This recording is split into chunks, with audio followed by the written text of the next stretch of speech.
猪八节是感恩日，这是伊斯兰教牧利的教派庆祝纪念该教派创始人沙邦巴积极接受上帝的任务。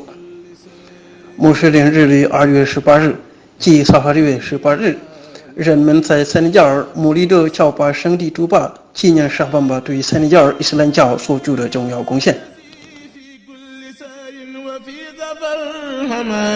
dëgg la bis bi mu woote nag ak cant la waaye ni mu ko wootee moo gën a yéemeti ndax li nu baaxoo gis moo di ab yonent wala nitu yàlla boroomam teg ko ay nattu ba mu yàgg mu teggi ko ci yërmandeem mu wëlbatiku nag di sant yàlla ngir ay nattu yu jeex sunu sëriñ bii moom bis ba ko sunu boroom xamalee ne nattu yi tàmbali na bis boobee la daal di wëlbatiku nag woote ak cant ngir fas yéene yenul jaam ñi seeni yitte fa yàlla mooy bis boobee mooy bis ba mu demee mooy màggalu Tuuba ak a baax 18 Safar.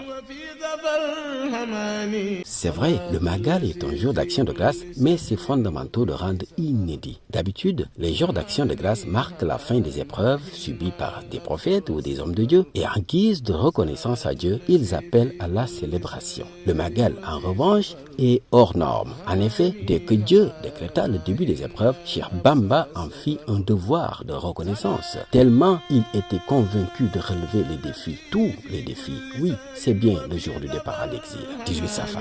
È vero, il Maggal è un giorno di azione di grazia, ma i suoi fondamenti lo rendono unico. Solitamente i giorni di azione di grazia segnano la fine delle prove vissute dai profeti o dagli uomini di Dio e come forma di gratitudine a Dio invitano alla celebrazione. Il Maggal invece è fuori dal comune, infatti non appena Dio decretò l'inizio delle prove, Sheikh Bamba ne fece un dovere di gratitudine tanto da convincersi ad accettare la sfida, anzi tutte le sfide per la felicità di tutti. È davvero il giorno della partenza per l'esilio, 18 Safar. Yes, it's true. The Magal is a day of thanksgiving, but its fundamentals make it unique. Usually, such days mark the end of the hardships undergone by a prophet or spiritual guides, and as a form of gratitude to God, they call for a celebration. The Magal, on the other hand, is out of the ordinary. Indeed, as soon as God decreed the beginning of the hardship, Sheikh Bamba made it a duty of gratitude. So much he was convinced to take up the challenges, all the challenges, to the happiness of all of us. It is indeed the day of the departure into exile. This is Safar. Es cierto, el Magal es un día de acción de gracias, pero sus fundamentos lo hacen inusual. Por lo general, los días de acción de gracias marcan el final de las pruebas sufridas por los profetas u hombres de Dios y como muestra de gratitud a Dios convocan una celebración. El Magal, en cambio, se sale de lo común. En efecto, en cuanto Dios decretó el inicio de las pruebas, Sheikh Bamba lo convirtió en un deber de gratitud.